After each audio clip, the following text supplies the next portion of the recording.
Yeah, so we're live. All right, Shalom. We are the Hebrew Israelites. We come out and preach the Bible of Yahweh, Hashem, Yahushai. We want to give all praises to Yahweh, Hashem, Yahushai, Hashem, Kavudat. Double honor to our apostles and elders of great mills. Shalom to the Akim out there. Sincere one is pushing the truth and sincerity. All right. So we out here once again, prophesying the downfall of America. Not only America, but the two-thirds. All right, these people that just rule and just want to be influenced by wickedness, right? Because there's a spirit that comes with everything. That spirit of Babylon, the spirit of confusion, because Babylon, the reason why the scriptures talk about America being like as far as like as Babylon, because it takes on the customs of Babylon, all right? Babylon, before during the time of Babylon, the time of Nimrod was ruling. What Nimrod was doing was trying to get everybody to come together to build that one tower up to the heavens. All right? And that's what America is symbolized. They have all different types of people coming from different nations to come to live in this great horde, which is Babylon. Babylon the Great, that virgin daughter.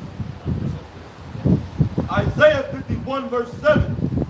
Babylon hath been a golden cup in the Lord's hand that made all the earth drunken. The nations have drunken over wine. Therefore, the nations are mad. Yeah, all these nations have taken on the philosophies, absorbed the philosophies of America. Homosexuality, women having so-called rights, all right? And these are the things that's going on throughout the world. The men becoming more feminine, everybody just becoming more zombies, So right now, these nations are angry. Like out there in the Middle East, all right? Their women are starting to being able to they're starting to get rights. They're being able to drive cars, to vote, and they're acting like what? Acting like Americanized women, shaking and twerking all throughout the town, just making the nation look cool. So these nations are angry because they took on they let these customs come with inside their household or their country. Yeah. Verse 8. Babylon is suddenly fallen and destroyed. How for take balm for her pain, if so be she may be healed. Yeah, hey. Verse 8. Babylon is suddenly fallen and destroyed. How for take balm for her pain, if so be she may be healed. Right. And Babylon is suddenly destroyed. All right. When those thermonuclear missiles come and drop on America, it's going to wipe this place out clean. All right. It's talked about neither root nor branch.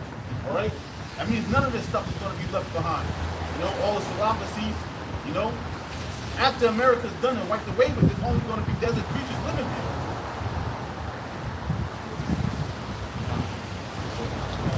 there. Is Isaiah 47 and 1. Come down and sit in the dust, O virgin daughter of Babylon. Right? So that does mean confusion. Right? And then the reason why this is called the virgin, all right, because it's never been touched by war. We're talking about this America, okay? There's never been boots on here killing, there's never been foreign countries or foreign nations on this soil of America and they've been killing you American people to take over, to take over, and set their establishment up. Yeah. Sit on the ground. There is no throne, O daughter of the Chaldeans, for thou shalt no more be called tender and delicate. Right, because this whore is about to be torn apart. All right, the beast is getting ready to take the whore. If not, she's already doing it with Donald Trump. But during the time when he was getting ready to bomb Iran, and NATO was looking at him like he was crazy. All right, like, yo, man, what are you doing? Yeah, and also too, it says that no more be called tender and delicate, because America was a place that people would come to like different countries to flourish. They looked at it as this golden city, to where there was nothing wrong. The laws were righteous. And, this place was an upstanding place. That's how people from other countries would view America. But now America's being looked at as the scum of the earth. So it's no longer being called tender and delicate. It's being called basically a rough hoe. You know what I'm saying? Because remember, it's being likened unto a woman. When you get a woman, you want her to be what? Tender and delicate. All right? But this woman, when they come to find out, living here long enough, you realize that you got a barefoot, basically a ragamuffin, man. A scraggler, America's filthy. because of the lies that it has portrayed throughout the four winds of the earth. All right, because of the different diseases, warfare that they put on different countries, man. You know, when you see these other countries talking about their country basically spread forth some type of pestilence among their people, that was all set up by America, man, to stage some form of rescue mission. You know, so America will go and they'll put their puppets in there, and they'll basically have something done to where America feels like, oh, we gotta come and save the day. You know, but the jig is up, especially from the internet.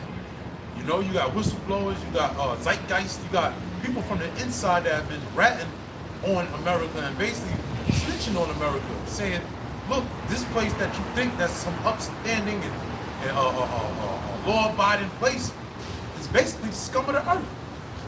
You know, got something? No, there's more. Yep. Verse 2, it says, take the millstone and grind meal, uncover thy locks, make bare the leg, uncover the thigh, pass over the rivers. Right, and that starts with the men of the Lord. All right? Because through the spirit of Yahweh Bashem Yahushai, the secrets, the scriptures tell you, remember it Acts says, how are the things of Esau searched out? All right, how are they searched out? Through the prophets, through the secrets of the Lord.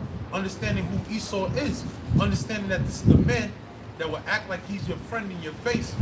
All right, but as soon as you turn your back, he's ready to kill you. He's ready to smite you. All right, this man has been our enemy from the womb. Okay, and he's basically been put on earth to destroy the nations, man. You know, he's basically he's the son of perdition. He's the son of destruction. Everywhere he goes, filth arises, man.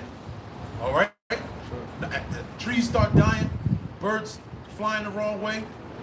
You know, the food becomes less nutritious. You know, people lose stature. Everywhere where this man goes, the so-called white man, Esau, Edom, according to the Bible, red man. All right, everywhere this red man goes, death occurs, man. All right, life is put in reverse, if you will. Verse 3, thy nakedness shall be uncovered, yea, thy shame shall be seen. I'll take vengeance, I will not meet thee as a man. Yeah, it said naked. Basically, show forth who you are, man. You know, expose you for your wickedness. That's what the scriptures is saying. That's what we're doing through the Holy Scriptures. Because America look, let's say this. Esau has established America as Babylon the Great, the place of confusion. And what has he done? He's used the word of the Heavenly Father, but told you that the laws are done away with. Through the Spirit, the real Israelites are arising and waking and getting that breath of life to say what? That the laws, statutes, commandments are not done away with. And that's how we're showing forth the nakedness. Because in the mind of the people, Esau has trained them up that you can do whatever you want, as long as you pray to Jesus, as long as you pray to Allah, as long as you pray to whatever God that you put together with Plato in your basement. You know, that could be your God, that could be your religion, and there's nothing wrong with that. All right, but the men of the Lord have been raised up to shake their hands. Somebody get that? Isaiah 13, I believe it is. Yeah, Isaiah 13. Yup, which goes and talks about what? Babylon, man. And the judgment that's being brought on Babylon. Keep going to Isaiah 47, another bring Isaiah 13. It's Isaiah 47, verse 5. Verse 4. As for our Redeemer, the Lord of hosts is his name. Right, the Redeemer. Who's the Redeemer? Yahweh Shai. What does it mean to redeem? Redeem means to buy back. And why? The children of Israel have lost their way. All right? Forsaking the Lord, breaking the law, statute, commandments. All right? To where Yahweh Shai had to come, shed forth his blood. Okay?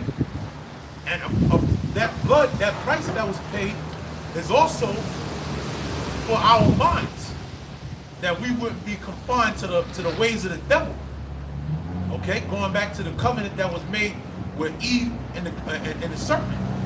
With the Eve and the serpent making agreements that basically you gonna be like God. You're gonna do whatever you want to do. And that was basically the covenant of death. And then Yahushua had to come back, shed forth his blood, so we would be able to shake the covenant of death. Remember, the scriptures tell you that in 1 Corinthians the 15th chapter. It says, "Oh death, where is thou sting? Death is swallowed up in victory." Why? Through the blood of Yahushua, through the acts of Yahushua, through the prophesying, man, through these words. All right, these words, erect men's souls. Okay, you got more on that? Con, somebody go to Isaiah 13. Isaiah 13, verse 1. The burden of Babylon, which Isaiah the son of Amos did see. Yeah, the burden of Babylon, man. Because Babylon is in a super burden right now. What is a burden? A heavy load to carry, man. All the earth and the other nations are looking at America with scum. All right? And America's gonna have to bear that burden of trade agreements, wars being hit, different, what are those people called when they implant here, they grow up here, but they're basically working for different countries, splinter cells. You got different splinter cells that are set up in America. All right? And that America has brought up this burden. Another burden is what? Debt. All right? The economy of America. All right? Apparently, China, America is in debt to China and several other countries. All right? So there's a burden that Babylon has. So read that again. Isaiah 13 and 1. The burden of Babylon, which Isaiah the son of Amos did see. That's right. And Isaiah came to declare that burden. Go ahead. Lift ye up a banner upon the high mountain. Right. Exalt the voice unto them. Right. What's a banner? A banner is a place where there's a standard. All right? Meaning what? You set up a banner, that means anything outside of the banner represents something totally different than is within the banner. All right? Or a standard. All right? A banner, a standard is the same thing. Just like the children of Israel in the book of Numbers, what did they set up? They lifted up standards to say, look, we're the children of Israel, and if you're the son of Reuben, then you stand behind this banner. You stand within this standard. All right? And there was a certain custom. You had different heads of the tribe of Reuben. You had different heads of the tribe of Zebulun. All right? And when you were within that banner, all right, you was in that standard, you had to abide by those rules of that tribe. All right? So the Most High is telling the prophets to lift up a standard against this place. Meaning what? Setting up a place where we going to have a place of where we can worship or how we can conduct ourselves amongst our own people. All right? Exalt the voice unto them, shake the hand, that they may go into the gates of the nobles. Right? I have Crazy. presented. Look right here. They broke out that one. How locked up with that? He was in the joint. He just came. He had to just come home. That's my brother. You know him? Get the fuck out of here. Who's that? Who? Is that Alec? That's Alec? What the fuck? He got like green eyes. He got like eyes. I see how you looked at me. I thought he looked at me because I told you he was in the joint. That's Alec? He probably looked and see, that's a heavy spirit. He was like, whoa, you with my brothers and shit? It's funny. Yeah, that's crazy. He didn't know what I was into though. That's crazy, yo. That's your biological brother. He don't forget the things like Yeah. That's your logical. Yeah. Yeah? yeah. So he's a Gadite. Yeah. Yo, that's crazy. All right, Isaiah 13 and 2. Yo. Sat down next to him and all that. Oh yeah. Hell yeah. He's deep. He's like decent, right? Yeah. Yo, that's fucking crazy, yo. I thought he looked at me. He probably looked at all of us like, oh shit, what the fuck is this? He just got put. Yeah. It makes sense. It makes sense. But this makes sense. Let's keep going. Let's go back. We'll chop it up later. That's crazy. This Isaiah 13 verse 2. Lift ye up a banner upon the high mountain. At first I wasn't gonna say nothing about it. I was just gonna keep it to myself and kind of like whisper it to y'all, but that's fucking nuts. Go ahead. Exalt the voice unto them, shake the hand, that they may go into the gates of the nobles. I have commanded and sent.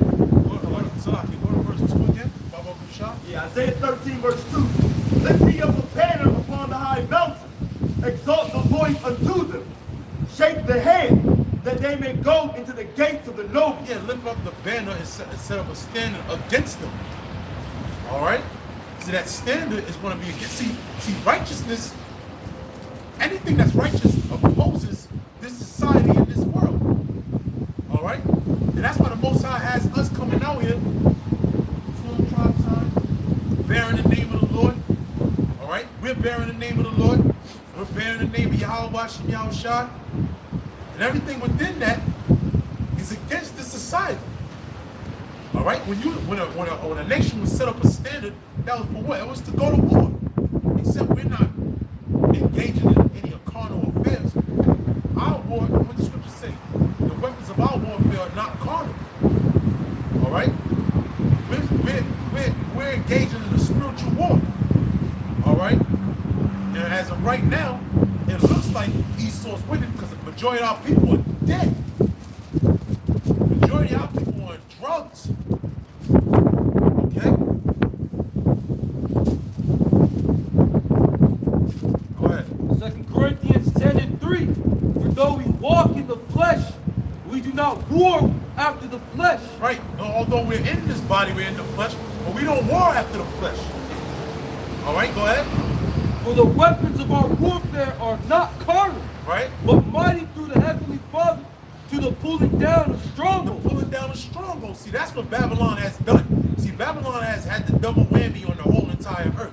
It has put the minds of the people in subjection under their standard and under their philosophy by their philosophy, right? I said that. And also, too, by the gun, by the sword.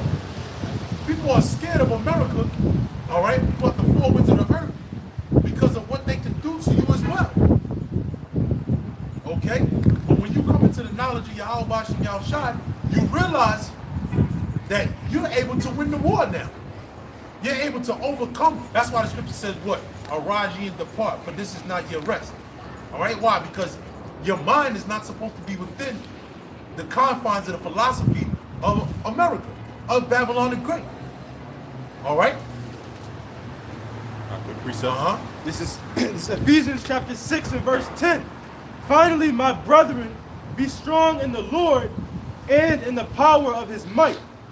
Put on the whole armor of the Most High, that ye may be able to stand against the wiles of the devil. Yeah, that he may be able to stand against the wiles of the devil. All right? Meaning what? The trickery. All right? And what's the trickery? Telling us that we were black, that we come from Africa. You know? What's some other trickery? Oh, you can break the law, statutes, commandments. All you got to do is pray to white Jesus. You know? Oh, we're all one nation. We're all one people. You know? There's one human race. You know, there's some other craziness. All right? That's some of the wiles of the devil that we have to go against it. And by us setting up this standard, is a fight against those wiles, against those trickeries, man. Against Satan's devices. Okay? So, somebody, we got more? Yeah, We'll read that and go back to Isaiah 13. This is Ephesians 6 and 12. For we wrestle not against flesh and blood, Right? but against principalities, against powers, against the rulers of darkness of this world. Right, against the rulers of darkness of this world, man. Okay? Because best believe the elites of this world is sitting down at tables doing seances, all right, necromancing, drinking blood, okay? Doing, devising different enchantments to keep our people down, to keep our people enchanted. That's why we gonna roll up on John Hopkins, man. I'm talking about the actual building. All right, Lord's will, we gonna do a video right over in that area. Maybe have it as a backdrop or something like that. All right, why? Because why the fuck? Just think about it, right? You're critical thinker. Why? You look at it like this. How the hell? It's a so-called coincidence that Baltimore has the highest opioid epidemic on the earth, pretty much, right? Especially in the United States, we'll say, right? But then at the same time, it has the best hospital in the whole country. That's not a fucking coincidence. Why? Because if people don't sick, the hospital is full. You generating money to do what? Make more people sick. And our people are falling victim to that shit. Sniffing dope, you know, shooting up and all this crazy shit, smoking crack, you know, smoking K2. And even one of our niggas bugged out, foaming at the mouth. When Esau's putting the drugs out here, then what they do? 911, and they come with the stretcher and take your ass into the money maker. There's all kind of disenchantment. I'm sorry, not this. There's all kind of enchantments that this man gotta pay for, man. You know. So you talk about somebody go to Malachi 3, I think it's 3 and 5. Yeah, Malachi 3 and 5. Then there's another one in I believe it's Revelation 21st chapter, talking about the sorceries. It says there's no more sorcerers. You know, I believe in Revelation, I think it's 21. It might be 20. I think it is 20. But yeah, go to Malachi 3 and 5. And our people, they assist to the sorceries by actually, you know, going to re-up, back shit up, and sell it to their own people. They sell it to their mama if they had to. Much they, I love my mama. She the real MVP. But you niggas sell crack to his moms. All right, read that. This is Malachi chapter 3 and 5. And I will come near to you to judgment, and I will be a swift witness against the sorcerers. Against the sorcerers, man. The events of the society are sorcerers, man. And the Heavenly Father is saying he's gonna bring swift judgment on you, man.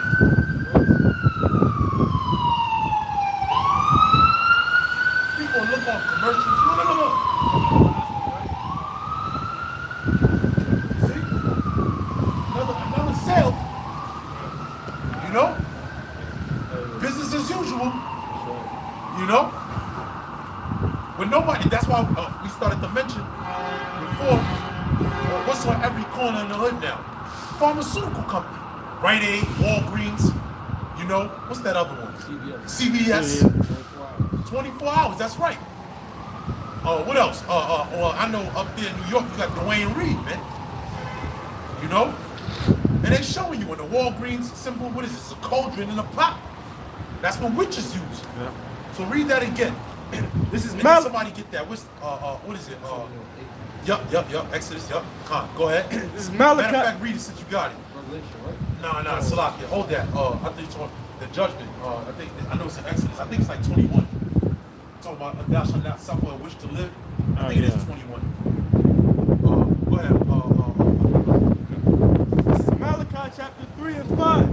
And I will come near to you to judgment, and I will be a swift witness against the sorcerers. Yeah, how is the Most High being a swift witness against the sorcerers? By us coming out here and declaring his works. All right? And another part is sorcery. All right? Is what? Christianity, man. You can't keep the money system. This man got it all covered. He's a master of sorcery, man. All right? He's the master of disaster. All right? The so-called white man is the supreme warlock on earth, man. Alistair Crowley. Masonry, man. All right? Go ahead. And against the adulterers and false swearers. Yeah, against the adulterers and false swearers, man. All right? And that's another thing that runs rampant here in America. Adultery, man. And false swearers, man. A nigga will tell you, a nigga will lie to you. Dead in your face. I swear to God. I put that on this. I put that on Jesus. Nigga don't never go to church. Don't believe in the Bible. You know?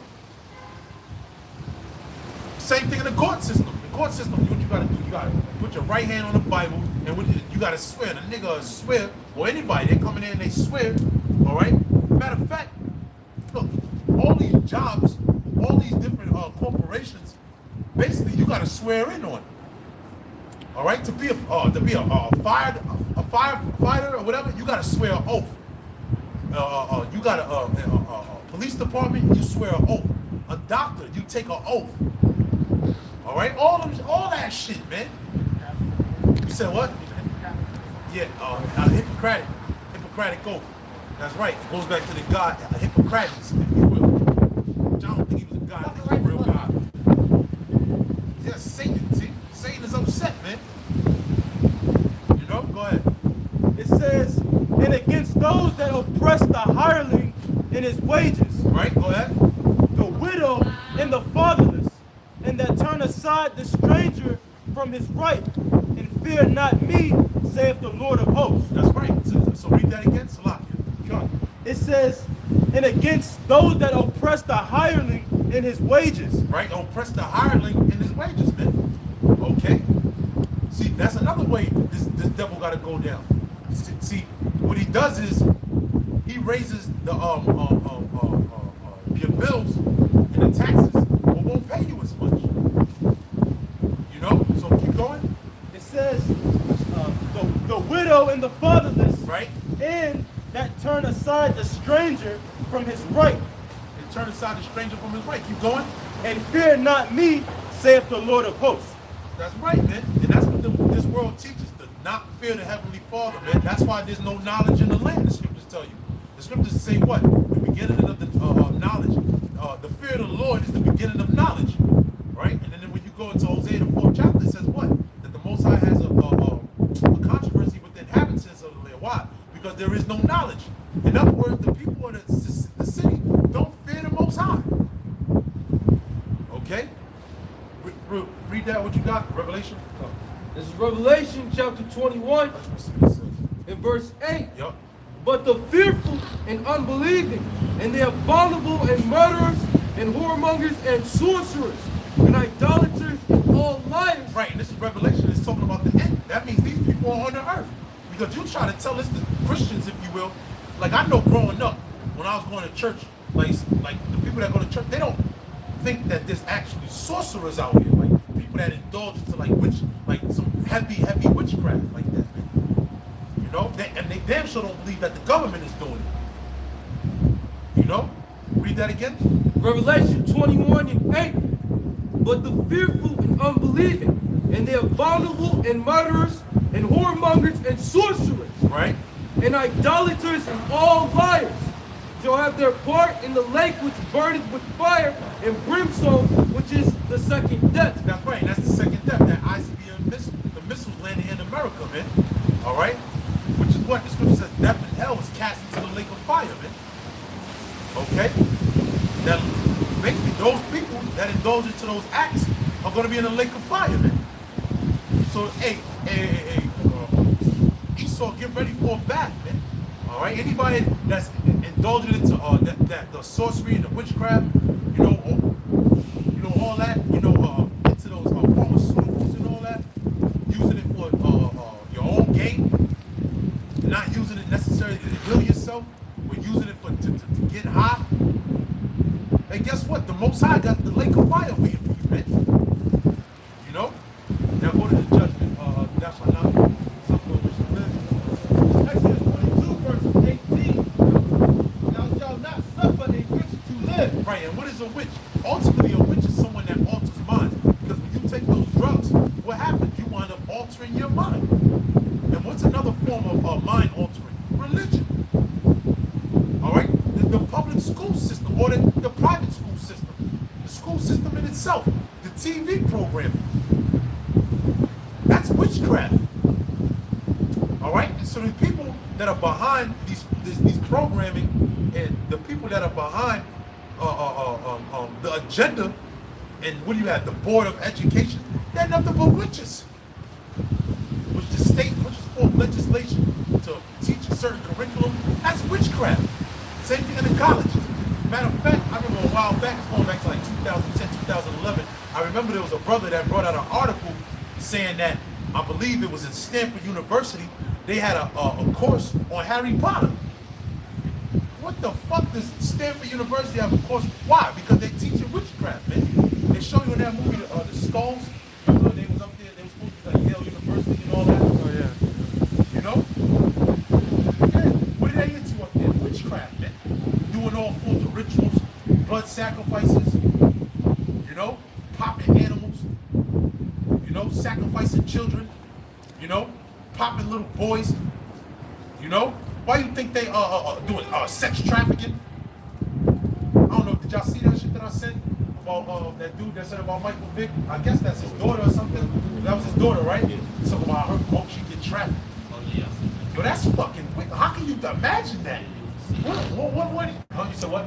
CEO of a business. Yeah? Yeah. Okay, see, I didn't know that. See, he's a CEO of a business. You see? It goes to show you, man, what type of people are in the hierarchy of the society. But yet, our people are breaking their necks to be a part of this shit. You know how many niggas, come on, man. If you was trying to be a rapper after 2009, 2010, and trying to make it into the industry, you was basically saying, I need to prepare to sell my soul. Because by the time it was 2008, everybody knew, yo, Jay-Z and Illuminati. Like, it was common evidence. Like, it was common, like, you know, knowledge that these niggas is in secret society, and that's why these niggas is at the top. But you still got niggas talking, I'm gonna make it in the industry. I'm gonna make it in the industry. Meaning what? They with the shits. They with the sorcery. They with the fuckery, man. That's what the scripture say. The love of money is the root of all evil, man. The love of money, not making money. Making money is not the root of all evil. Because a lot of people that don't know the Bible quote that scripture wrong. And they say, well, yeah, money is the root of all evil. No, the scripture says the love of money is the root of all evil. And that's the problem with our people. You love money. And the thing is, you love money that's fucking corrupted. Somebody get Proverbs 11, I think it's like verse 4. We'll start from, you know, the one that we always get. Then read down. Scripture talking about corruptible riches. Okay? There's a such thing, man. Not all money is good money. All right? Go ahead, whoever got it. Proverbs 11, start at 4. It's Proverbs chapter 11, verse 4. Riches profit not in the day of wrath. Right, because the Most High is going to send swift destruction, man. The Most High is going to send that beast of fire, man. He's going to sweep America clean, man. Scriptures tell you, store not your treasures on earth, but walk in rust and corrupt. All right? So, why? Because all the money that you make can't save you. It can't save you from death. It can't save you from the wrath that's to come from on high. Okay? So keep going. Proverbs 11 and 4.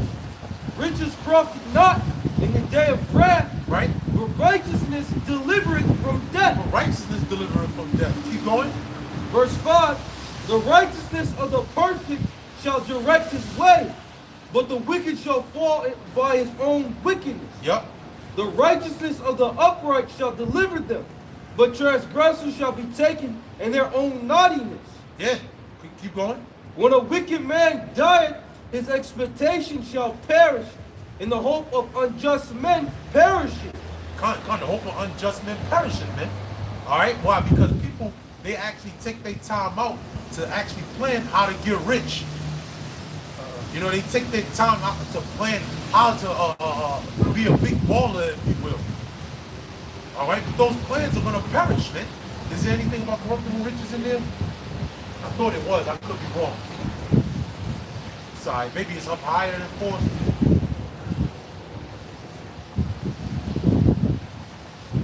Nah, it's all good. Yup. Verse 8. The righteous is delivered out of trouble, and the wicked cometh in his stead. Yeah, that's right, man. You know, if you want to speak on it, go ahead.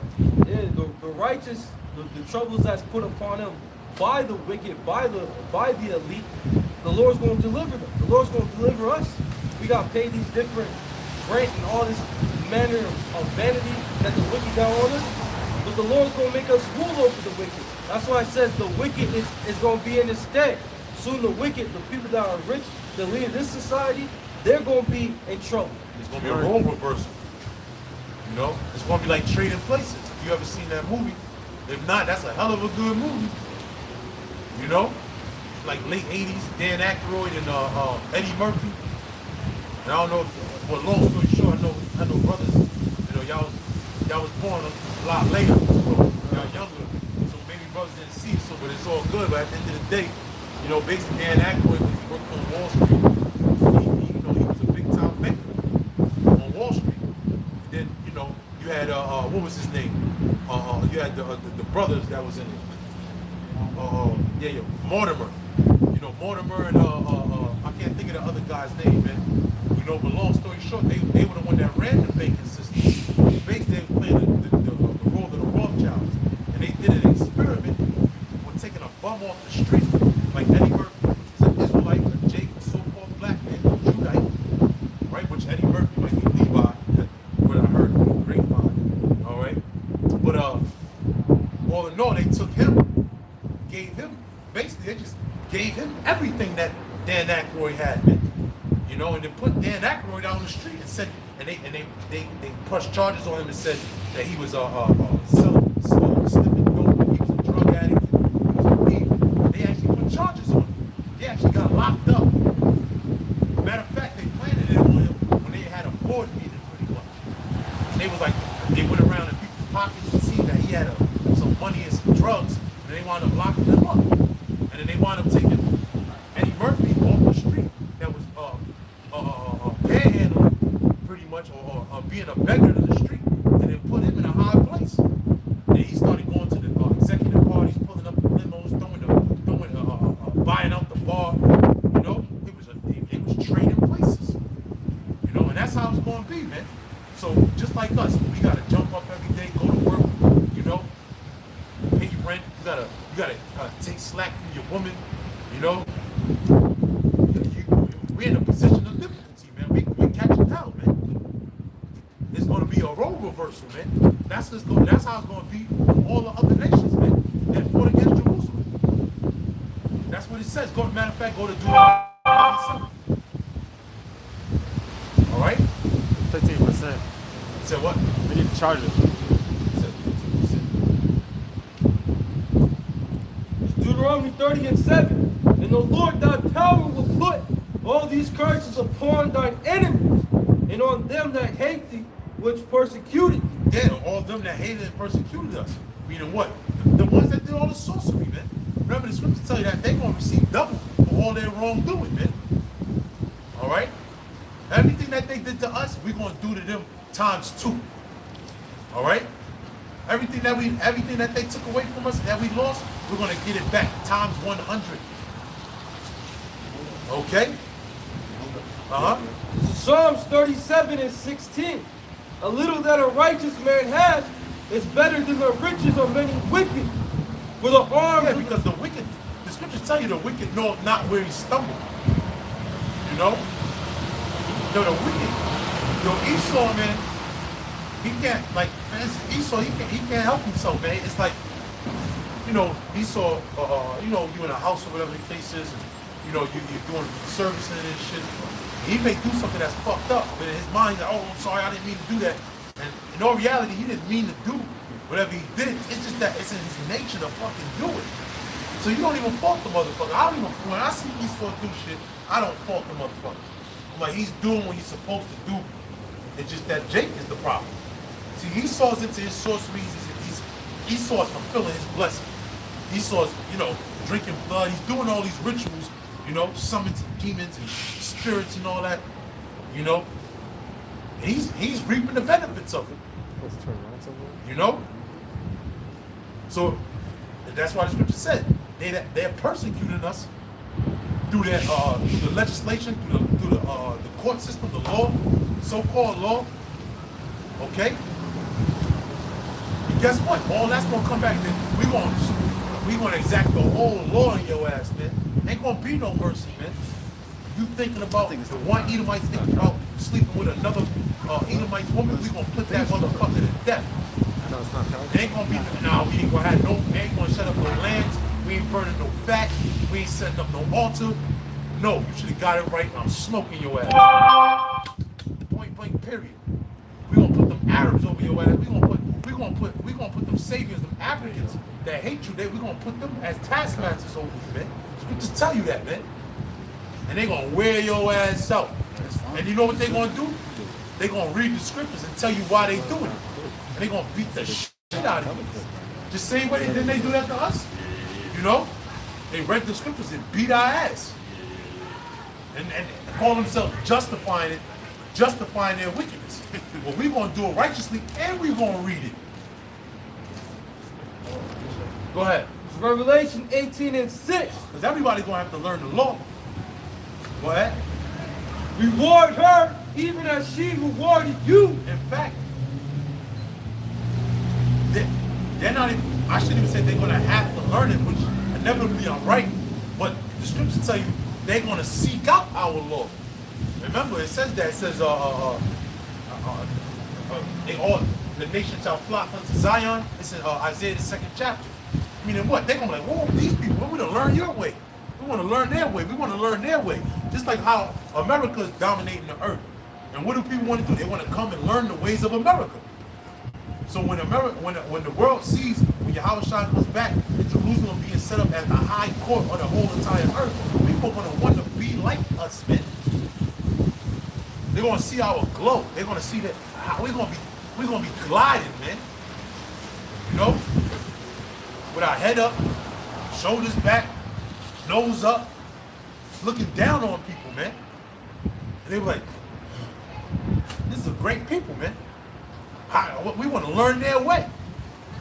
You got it? Isaiah 2. Yeah, get that real quick. Isaiah 2 and 3. Get that. Yo, go ahead. This is Isaiah chapter 2 and verse 3. And many people shall go and say, come ye and let us go up to the mountain of the Lord. Right? Let us go up to the mountain of the Lord, which is what? The government. And this is how you prove too that every time in the scriptures, stay where you at. Every time in the scriptures, when it says a mountain, okay, it doesn't always mean an actual physical mountain. All right, keep going. No. It says to the house of the Most High of Jacob. Right. And he will teach us of his ways. And he will teach us of his way. Go ahead. And we will walk in his paths. Yeah, we will walk in his path. But you go to the part where it says the mountain of Jacob shall be on top of every mountain. Yep. Yeah, verse Isaiah chapter 2 and 2. And it shall go back to where you was at. Go ahead. And it shall come to pass in the last days that the mountain of the Lord's house shall be established in the top of the mountains. So that's the point. That proves right there that a mountain is talking about a government. Just like they just had a summit not too long ago, man. You know, I forget what it was. It was like the you said what? They don't. Con. There you go. There you go. All right. So that's the point, man. All right. So read that again. Revelation 18:6.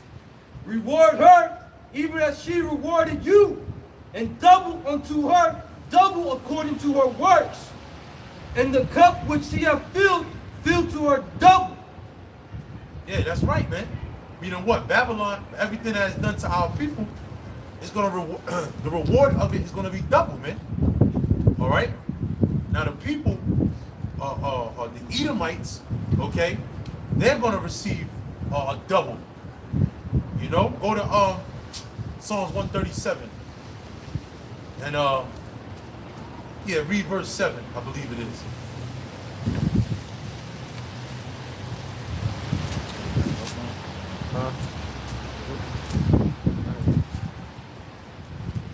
Said 137:7. Yep.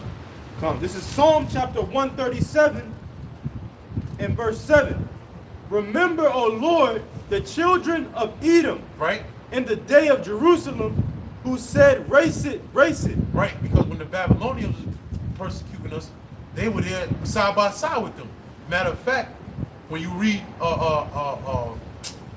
Judith, the book of Judith, the 7th chapter, it shows you that Esau was there helping Holofernes to take over, to take down the children of Israel, man. You know? So Esau, every way, he's always there side by side with our enemies, man. Saying what? Race it, meaning what? Destroy them, get them, get them, get them. All right, keep going. Race it, even to the foundation thereof. Right? O daughter of Babylon, who art to be destroyed, Right? happy shall he be that rewardeth thee, as thou hast served us. Yeah, happy child. Yeah, we're going to reward you as you served us. Go ahead. Verse 9, happy shall he be that taketh and dasheth thy little ones against the stones. That's right. They dashed our little ones. They took the toddlers. When you look up that word, little ones, it basically means toddlers, man, and bashed their heads into stones. And the scripture says we're going to do that unto them. All right, in the kingdom, man. All right.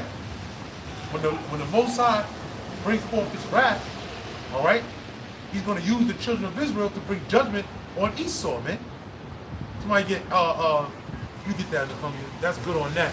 Go to Ezekiel the 25th chapter. Y'all got something? It's Jeremiah 17, verse 18. Let them be confounded that persecute me, Right. but let not me be confounded. Let them be dismayed, but let not me be dismayed.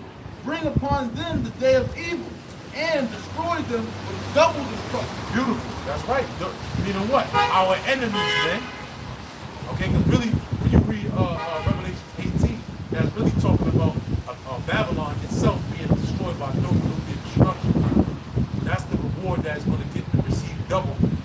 You know, but to show it, to show what the actual people are going to feel it too. Meaning we're gonna bring that reward, man. That's what the prayer of Jeremiah was saying. He said, bring unto them. Read that again. It's Jeremiah Bring it on them. Bring it. Jeremiah 17, verse 18. Let them be confounded that persecute me, Right? but let not me be confounded. Let them be dismayed, but let not me be dismayed. Bring upon them the day of evil, and destroy them with double destruction. Yeah, to destroy them with double destruction, man. You know? So everything that this so-called white man has done unto us, we're going to do unto him with double. You know? We're going to hang you. You're going to die. We're going to put your spirit back in your body and hang you again. You know? Now, every one thing that you do, it's going to be double, man. You know? And you know what's crazy? Because, in fact, that's how the scriptures is like that anyway. If you read the law, if you was to steal from a man, like for instance, an ox or something, you got to restore him an ox. And then another, not necessarily an ox. A lot of times you got to give back and then double. Like if you stole from a man, that's in the scriptures. You not only gave back what you stole, but you gave back double. Remember, because the scripture said, in that, what does the scripture say? Them that forsake Moses' law die without mercy. But when Yahushua came, that's when we exact mercy. So if, hypothetically speaking, a brother steals, which that shouldn't be going on, you just tell the brother, you know, if it's up to you, you be like, yo, brother, just give me whatever you took back. And then that be that. He doesn't have to give double. Why? Because you're showing forth mercy. You see? But in the kingdom, fucking whatever Esau does, everything gonna be double, goddammit. Everything, man. You know? If we see two men fighting and a woman hit a man in his loins, what's the judgment for that? We're gonna cut off both her hands off. Both that bitch is gonna walk around with nubs. Straight up. We're gonna do double unto these bastards. And if you look at us wrong, I'm gonna cut your feet off. You know? We live in the gutter, right? But you literally gonna live in the gutter. You're gonna live in a ditch. You know? I got the Ezekiel. This is Ezekiel 25 and 13. Therefore, thus saith the Lord, Yahweh Ba'ashem Yahushai, I will also stretch out my hand upon Edom, and will cut off man and beast from it. And I will make it desolate from Teman. Who's Teman? That's the wise man, man. So you take down the wise man, you're saying something, man. You know? You're doing something. You take down the wise man. Alright, so that's what the Most High started with his strength, man. Go ahead. And they of the Because Teman is their warriors as well. You know, go ahead. Because Amalek can't fight. Amalek is not, they're not fighters. Look at them. They need the help of America. You know, with Teman, Germany, you know, the Russians and shit. You know, those are the Teman, Didan, that's them. Them motherfuckers will fight you, man. You know, you gotta go to war with them fuckers. You know? Although I will say Alexander was a Amalekite, though. You know, he was a great warrior. It is what it is. You know, you can hate the man all you want, motherfucker, to fight. You know, and his father. You know, because his father was a great conqueror as well. But when you go into the history, his father got jealous of his son because of how fast he was a conqueror. And yeah, if I remember the story correctly, it was explained. I forget where it came from, the source of it, but basically that they showed Alexander Daniel's prophecy. He knew it was him, but the father thought it was going to be him. You know, the rough goat, the he-goat, the Grecian. You know, because you know that was in Persian. That was during the Persians when Daniel wrote that. You know, so you know, basically the Medo-Persian Empire when Daniel wrote that. So when later on Alexander and his fathers saw it, they like, yo, that's us. You know. Oh yeah, that's true because it makes sense. I saw a video that said Alexander was at least in the Bible. Right. It makes sense that his father had to know as well. Yeah, the Macedonians, they knew that there was Amalek. They come, you know, they come from that. You go into it, they come from that same line as Agag. They're Amalek because Agag is nothing but a title, just like you have Pharaoh or Xerxes. That's a title. Astyages, that's a title of the different kings. You know, you have yeah. Those are different titles of different kings. Agag was a title of the kings of Amalek. So through that line, they were the kings. You know? It says, and they of Dedan shall fall by the sword. Right? And I will lay my vengeance upon Edom by the hand of my people Israel, and they shall do by the it. hand of my people Israel. That's how Esau's going to go down. By the hand of his people Israel. Well, best believe the Most High is going to give us a power and a strength, and we're going to be running through the streets. Remember the scripture said, that's in, I believe it's in Deuteronomy. It says that one shall chase 1,000. Somebody can get that. One shall chase 1,000. If you look it up, you can put the flight. It might say the flight. I believe it's in Deuteronomy. We'll say one shall chase 100, something like that.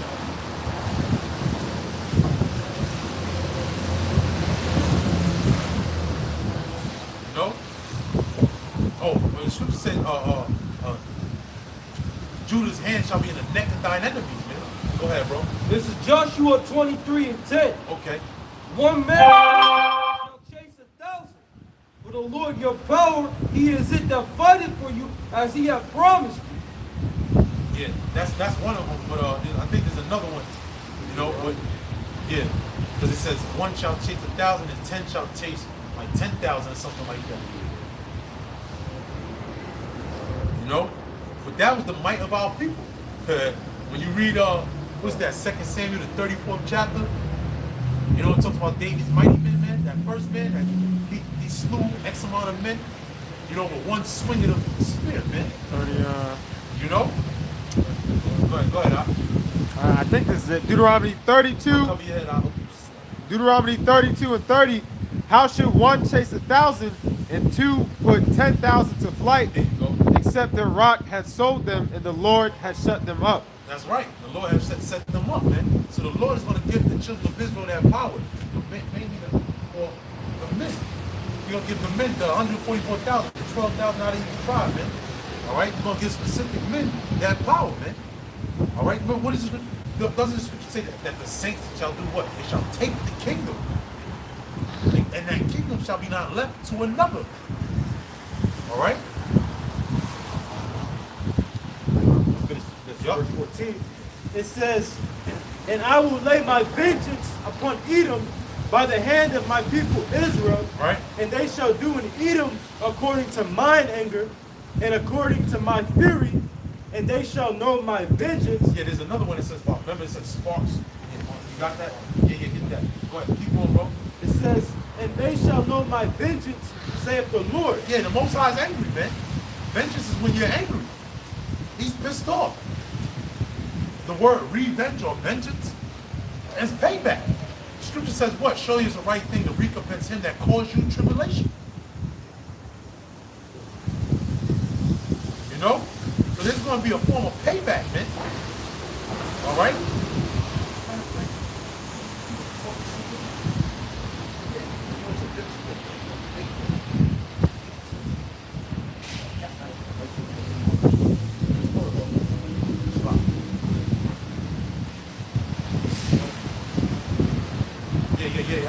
Yep. It's Wisdom of Solomon 3 verse 7. Show what's going on. Go ahead. And in the time of their visitation, they shall shine and run to and fro like sparks among Hold on. Read that. It's a lot. Bring it again. It's the time of their visitation. What is the visitation? When the Most High will lift a standard up against the enemy. Somebody get that. Isaiah, what's that? 59:19. So what? Get that first. Isaiah 59:19. Then we'll go to that. What is it? That's what we started off. Remember? Well, not we didn't start off with that, but the Spirit had us started talking about what? Standard. You know? Go ahead. This is Isaiah chapter 59 and verse 19. So shall they fear the name of the Lord from the west, and his glory from the rising of the sun. Yeah, that's what it starts off first with, fearing the name of the Lord, man. All right, go ahead. It says, when the enemy shall come in like a flood, the Spirit of the Lord shall lift up a standard against it. Yeah, the Spirit of the Lord is going to lift up a standard against it. And we're reading how that standard is going to come upon us. We're reading how that standard is going to come up against, all right, our enemies, man. Those that look to persecute us, those that look to put us to death. Remember, the scriptures talk about that. It's in Revelation. It says what? They look to behead those that didn't want to worship the image of the beast, neither receive his image nor his mark. There was beheadings for that. That's in the book of Revelation. So guess what? When we out here speaking up against this society and its agenda, they're going to be looking to put us to death. But the Most High is going to lift up a standard. So go to Wisdom of Solomon. Wisdom of Solomon 3 verse 7. And in the time of their visitation, they shall shine and run to and fro. They shall shine and run. Why? What does the scripture say? Wisdom, right, causes for man's face to shine. All right, so when we shine, and that's when the Spirit of the Lord is going to come upon us. Just like remember what? Remember when Moses, when he was in Mount Sinai, and he came back, what did he have to do? He had to put a veil on his face. Why? Because he was shining, man. Why? Because of all that wisdom that he obtained. And that's what the Most High is doing to us right now. He's straightening us out, he's concentrating us to give us more wisdom that we shine day by day. You know?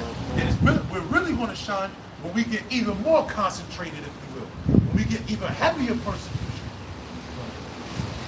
We're physically going to shine, man, on some Super Saiyan Goku shit. Matter of fact, I got to watch it. The brother sent me the video. I didn't get a chance to watch it. But somebody did a breakdown on basically how they got that concept of Super Saiyan and where it comes from. I got to watch it. You know, the brother sent me the video. I didn't get a chance. I didn't watch it. Yeah. It's Isaiah 40 and 31.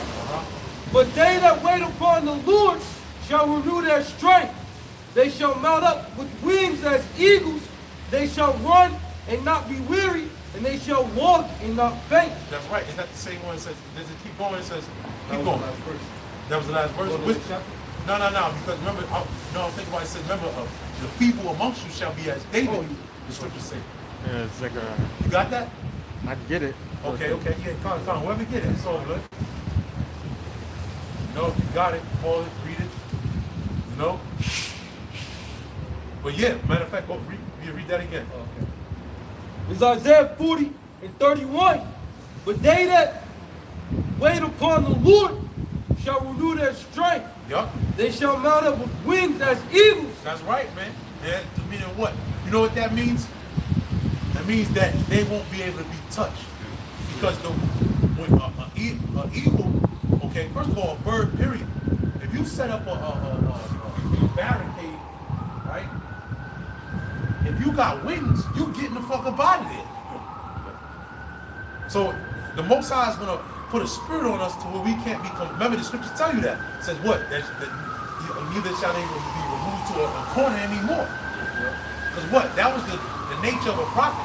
The nature of a prophet was to be chased and then caught into a corner and then killed.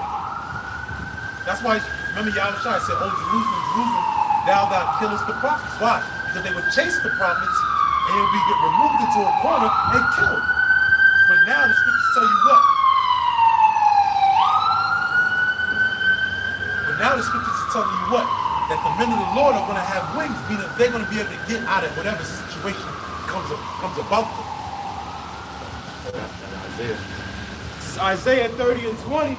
And though the Lord give you the bread of adversity, Right? and the water, Because that got to come first. Remember the scripture says, it's funny, man, I didn't even think of that scripture the whole time I was in the camp. When he said, behold, the devil shall cast you into prison for 10 days. Yeah. He said, be thou faithful unto death, and I will give you a crown of life. And that's what, basically, so read that again. this is Isaiah chapter 30 and verse 20. And though the Lord give you the bread of adversity, And that's what it's going to be. The bread of adversity is going to be our enemies trying to put us to fight, trying to kill us, trying to put us in concentration camps, trying to behead us, trying to make an example out of us. That's going to happen. Keep going. and the water of affliction, Yup. yet shall not thy teachers be removed into a corner anymore, Right? Go ahead. but thine eyes shall see thy teachers. There you go. There you go, man. We're not going to be removed into a corner anymore. When the scriptures say that I shall see thy teachers, meaning what? You're new rulers. The teachers are the rulers. That's, you know, enough for nothing. That's a symbol that you, if you see a ruler, I remember growing up, you see a ruler, that was like a symbol for a teacher, right? Because a ruler is what? A standard of measurement. See? So the teacher will come and he would, what is the teacher's objective? What is the teacher's goal? To teach a standard. You know? Go ahead, bro. Back in the Wisdom of Solomon, we'll read 7 again. This is 3 and 7. And in the time of their visitation, they shall shine and run to and fro like sparks among the stubble. Yeah, but that's the eagle, mounted up with eagle's wings. Go ahead. They shall judge the nations and have dominion over the people. And let's not get it twisted. The men of the Lord are going to be able to fly as well. Where do you think they get the concept of Superman? Where do you think they get the concept of Hancock? Or any of these superheroes that can fly? Where do you think they get that? Where do you think they get that from? They know that the men of the Lord, the matter of fact, the scripture, King David was damn near flying. The scripture said that he was leaping walls. Now you think about it. Think about it. In the ancient world, you would come before a city, the wall would be as high as that motherfucking, you're higher than that. What the hell I'm talking about? Be way higher than that. Be higher than that street sign. David was leaping that shit. Think about it. You look at that movie, like if you want to take down a city, you gotta get over that wall. It said David was leaping those walls. You see, well, you got to go into the detail of, because, you know, they be like certain cubits high and the breadth of it was this wide and this, that, and the third. When a city made a wall for defense, it wasn't so that somebody was able to leap it. And so you know them suckers was, 30, 40 feet high. And David like, shoot. How was he able to do that? Because that's what the Most High gave him that spirit, man. The Most High gave him that ability. Remember, the scripture say he was a man after the Most High's own heart, or a man after the Most High's own mind. So he was searching the spirit of the Lord, man. Here it is, we got the spirit of Yahushua. How much more in that time? If David was leaping walls. That's right. Your brother gonna be standing here and find the next thing. Yo, look, I'm over here. Call me Yahushua. From the top of a 30-story building. Pew, pew. Ground break when you fly up, smoke flaring and shit. That's gonna happen, man. Now, what do you think of sparks and tempests? I think it's gonna be sparks to and from, like neutrons. That's what our bodies are made up out of, right? Neutrons and electrons. Our body is basically fire, man. So it's nothing for the Most High to just ignite that fire. Just put a little, sweet a tune up to the fire, man. Because that's spark plugs in the engine. That's what it's fire being generated. That's what makes the engine fucking go. Mixed with gasoline, it's an explosion. And that's what the men of the Lord are gonna be when that marriage happens, man. when we fully get the wisdom after being truly persecuted. It's going to be a spark. Boom. Yeah, and Esau it's not going to be able to handle that, man. And that's when you're going to see you want the blue hats, helicopters, you know. They show you that in the movie. That movie we had. I didn't watch it. It's not really my thing, but it was like a Marvel movie with Hulk. And who's the big ape? Godzilla? Not Godzilla. King Kong? What's his name?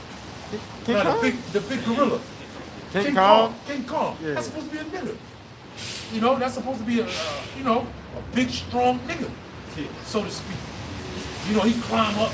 You know, he's hard to maintain. He got too much strength, too fast. You know? That's what they're going to. It's going to be 20 times. It's going to be Flash mixed with Hulk. Rude. Esau he can't do nothing with that. One punch. Wisdom of Solomon 3 and 7 again. And in the time of their visitation they shall shine and run to and fro like sparks among the stubble. Right? They shall judge the nations and have dominion over the people, and their Lord shall reign forever.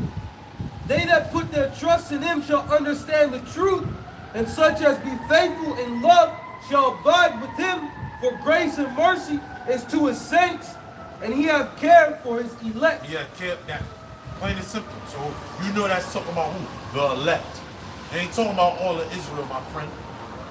All right, that's talking about the elect. All right, the ones that were hand chosen by Yahweh Shai, the first spirits created. All right, the ones that were predestined. When you go to the book of Ephesians, the first chapter.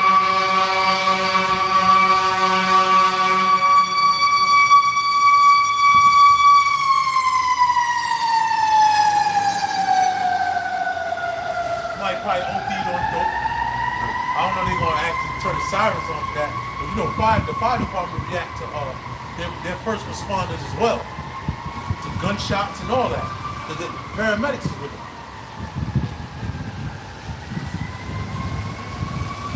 Ephesians 1 verse 3.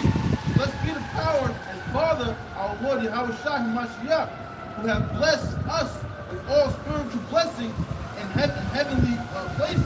Mashiach. According as he have chosen us in him before the foundations of the world, that we should be holy and without blame before him in love, having predestinated us unto the adoption of children by the Yahweh Shai Mashiach to himself. Yeah, that's right. The elect was predestined. All right? So inevitably the elect is going to do the fulfillment of the work of the Lord.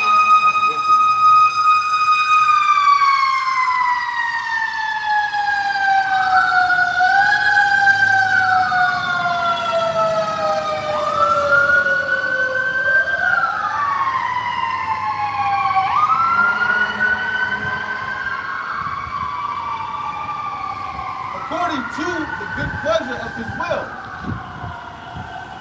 That's what we out here doing. We're doing the will of the Heavenly Father and his Son, of the will. You know, we're doing it in the name of Yahweh Shai. That's right. And when we get that spiritual power, man, it's going to be over for you. So that's why that's how he's going to be able to pay back 2 times. You're going to do it as God's. You know, you're going to put a man to death and bring him back to life, and tell him to get back to work. This is Zechariah chapter 12, verse 8. In that day shall the Lord defend the inhabitants of Jerusalem, and he that is feeble among them at that day shall be as David. David. Somebody put that in. Put leap walls. L-E-A-P. Yup. Shall be as David, man. You know. Matter of fact, go to 2 Samuel. It's the second to last chapter, and that's David's mighty men. We'll read like the first top 5. Psalm 18. Let's bring it up. This is Psalm chapter 18 and 29. For by thee I have run through a troop. Yo, hold up. He said, by thee I ran through a troop. Armies will come up in thousands. He said, I ran through them. Sheesh. Go ahead. And by my power have I leaped over a wall. Yeah, but how I leaped over a wall, man. David, man, he was not to be fucked with. He took down, man, all the garrisons and all the strongholds that he won. Said, by me, I ran through a troop. That was, like, when you see in a movie, you see the guy, like, for instance, you know, even Bruce Lee, man, he step into a room and be like 20 motherfuckers, and you stand there and look around and shit, and hit a nigga, bang! You know, you don't even see the motherfucker, he just, boom, he just hit him, and boom, boom, boom, boom, boom, boom, boom. Kicking this nigga, kicking that motherfucker, elbow here, elbow there, ducking the nigga, hit him, mans and shit. You know, and then, that's David, man. Times, Bruce Lee, David was, you know, Bruce Lee was imitating David. He was a fucking David's pinky, pretty much. You know? David was a bad man. He said, I ran through a troop. Is there more? Yeah. Go ahead. It's verse 30. As for the Most High, his way is perfect. The word of the Lord is tried. He is a buckler to all those that trust in him. For who is the Most High save the Lord? Or who is a rock save our power? It is the Most High that girdeth me with strength and maketh my way perfect. He maketh my feet like hinds' feet, Right? and setteth me up upon my high places. Yeah, he said, making my feet as hinds feet, man. Meaning what? What's a hind? It's a deer. Meaning that's how fast he was. Like my feet like hinds feet, man. You know, you see a motherfucker like Tyreek Hill and shit. That's a fast nigga, yo. Him, there was another nigga I saw. I was like, this nigga is fast, man. You know, even Robbie Anderson, that nigga he's tall, fucking lanky. You know, them niggas out, you ain't coming up there, you ain't lined up in their face like, I'm gonna run with this nigga. Like, he gonna make one move and he's ghost. That's what Jake is doing in 2019. What was Jake doing when the nutrition of the food was good? You know, you know what was another thing? Jake was being born from young women. It's a proven fact that babies that are born from younger women have stronger bodies because the body of the woman doesn't have to. It's young. Just think about it. If a woman has a child and you know she's what 30, 32, whatever the case is, her organs are diminished. So there's no way that that baby can be as healthy as a 16-year-old that's from a mother that's 16. Because why? Her organs are more fresh. Her body can sustain the baby a whole lot better. So you know, Jake back then was having kids 15. That was common. Girl pregnant 15, 16, and babies, the children were stronger. And it was eating better.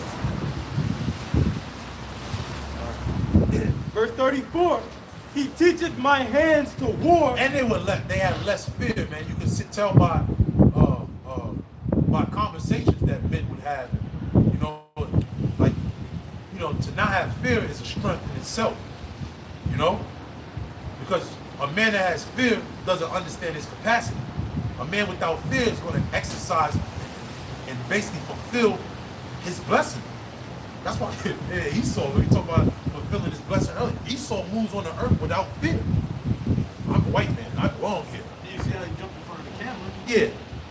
Yeah. Esau moves without fear. And that's why he's able to fulfill his blessing. Jake back then, we knew who he was, you know, and the men that were actually being righteous, they moved without fear. That's why they was able to do the things that they did. But when you're in fear, you're hesitant, you're second guessing yourself, and that's how you fuck around and get put to death like that.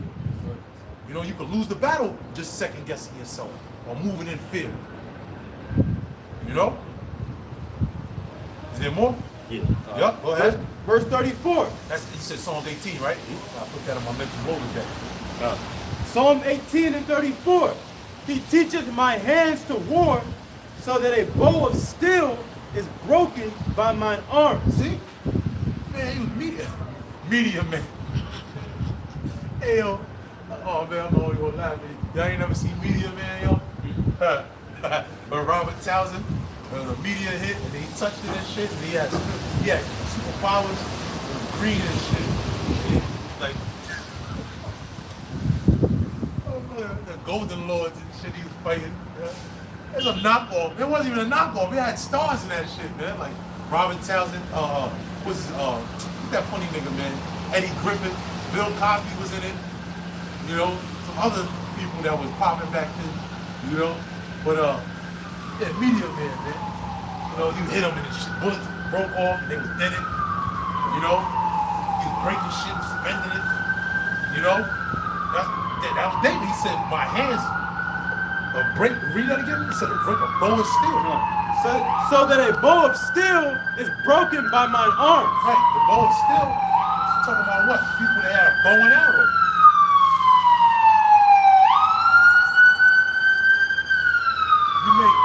You made a round of arrows and it swung your bow. If you made it a weapon too, shit, you know, we probably was doing that in the ancient world.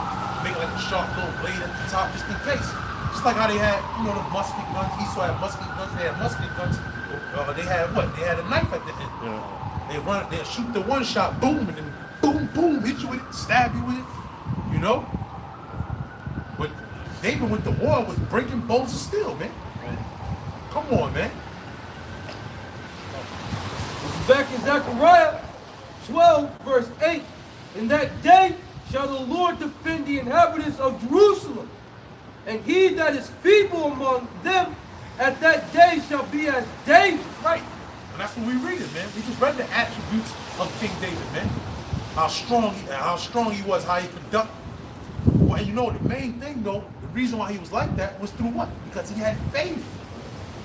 He was without fear, man. Remember, this is the same man that wrestled a lion and wrestled bears. You know?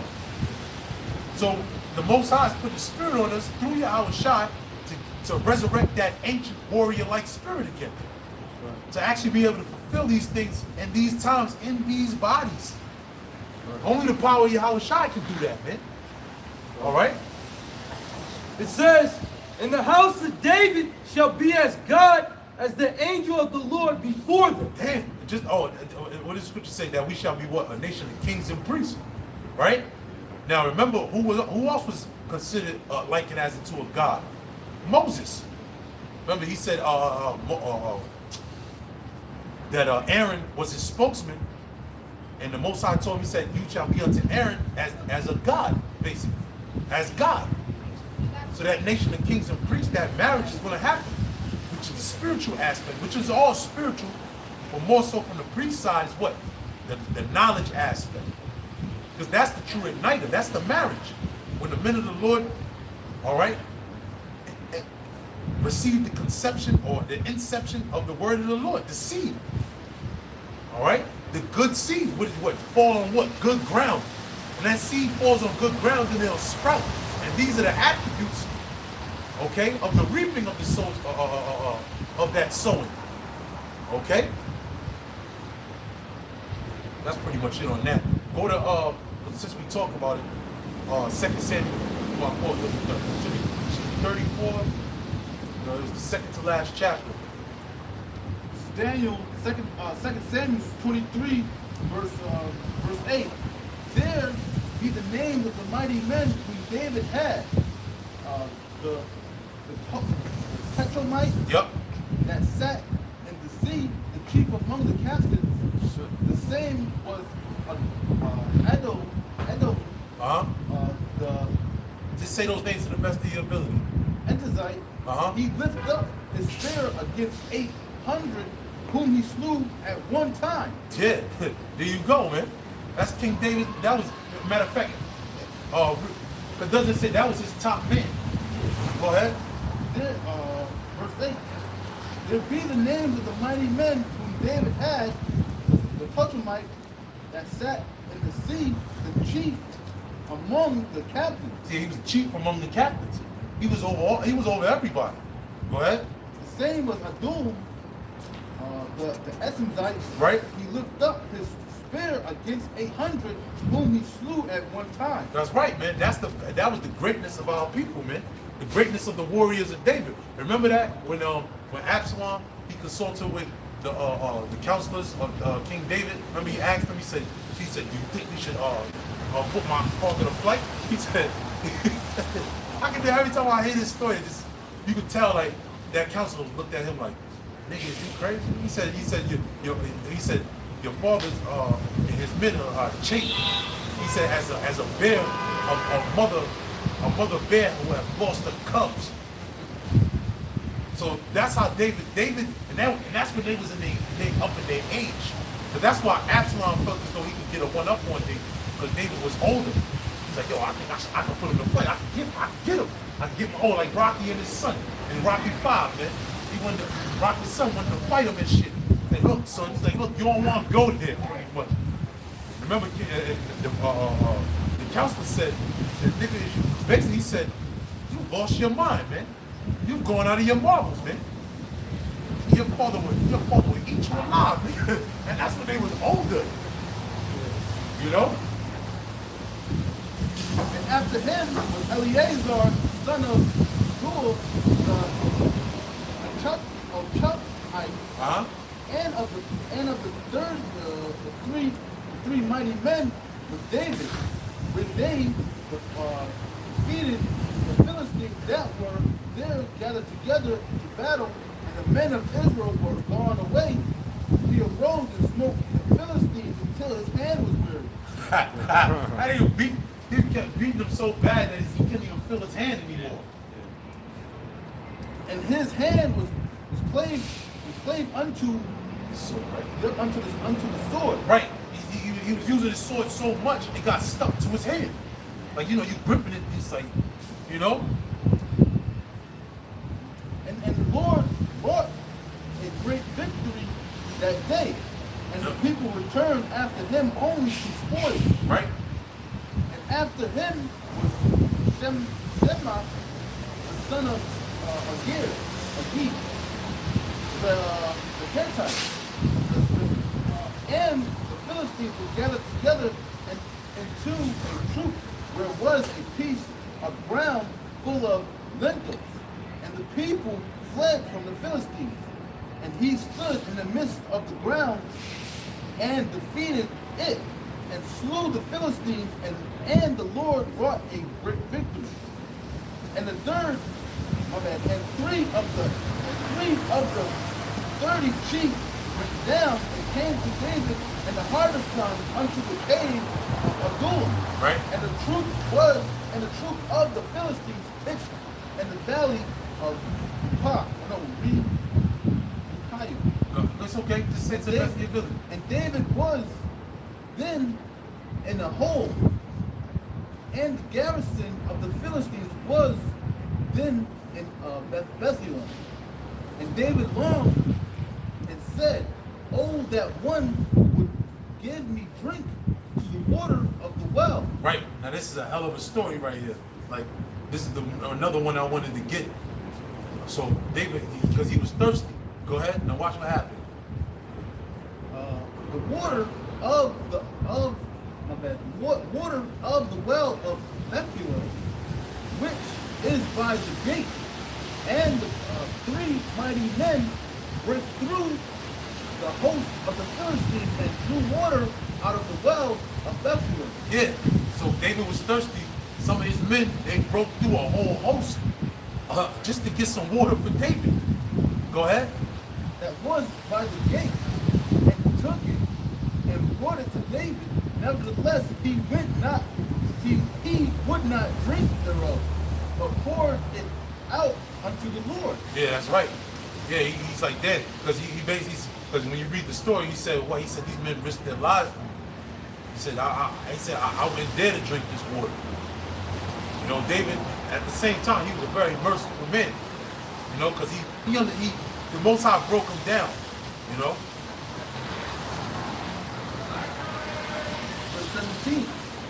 Verse 17, and he said, "Be it far from me, O Lord, that I should do this.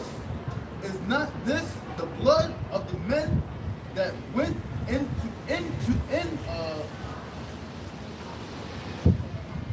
Say it to the best of your ability. If it's a city, if it's a person name, say it to the best of your ability. jeopardy of their lives. And we begin verse 17. He said, "Be it far from me, O Lord, that I should do this. Is not this the blood of the men that went in jeopardy of their lives?" Right. Therefore he would not drink it. These things did these three mighty men. And, go ahead. And Anulis, the brother of Joab, the son of Zariah. Right, which that, go ahead. was chief among three. Yeah, and that's David's nephew, because Joab, that's his nephew. Go ahead. And he lifted up his spear against 300 and slew them, and had the name among three. He was not most honorable of three, therefore he was their captain. Howbeit he attended not unto the first three. And Benaniah, the son of Jodad. Right, because that Benaniah, when you read the story later, he became basically David's henchman. No, I'm sorry, Solomon's henchman. Go ahead. We'll read Benaniah and then we make some close out. Go ahead. And the son of the valiant man of Calziel, who had done many acts, he slew two lion-like men of Moab. He went down also and slew a lion in the midst of the pit in the time of snow. Yeah, that's Benaniah. Keep going. I just want to say a little more about him. And he slew an Egyptian, a goodly man, and an Egyptian had a spear in his hand. But he went down to him with a staff, and plucked the spear out of the Egyptian's hand, and slew him with his own spear. These things did Abinadab, the son of Jonadab, and had the name among three mighty men. He was more honorable than the 30, but he attended not to the first three. And David set him over his guards. Yeah, David set him over his guard. That's right. He became like the chief. Because what happened was, Joab, matter of fact, he wound up having to kill Joab. Because, Joab was running wild. Joab was pretty much undisciplined, so basically, So Most High, Lord David had to put Joab to death because there would be no peace in the kingdom if Joab was around after David died. But that's pretty much, we'll close out, just wanted to read some of those to show you the great vastness of our people, man. And the scripture said, basically we're going to be as David, but it's going to be like what? As his mighty men as well. And because those men are back on earth right now. Those men are back, and because the house of David is being resurrected in these times. Right? So those same men, those same top captains, those same top warriors are back right now. And building the house of David spiritually now. But that spirit is going to get back on. That's the thing about it, man. One last one. Yeah. Con, you got one? Yep. Isaiah 1 verse 26. And I will restore thy judges as at the first, Beautiful. and thy counselors as at the beginning. Afterward thou shalt be called the city of righteousness, the faithful city. Yeah, this is the restitution of our people. This is the restoration, I should say, of our people. See, the same thing that those men were doing back then, they're back on earth. They may not be doing those things now, but guess what? They are in the soon time to come.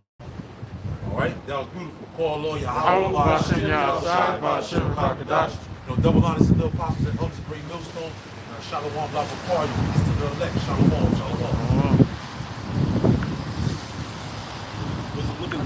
Was it pretty clear?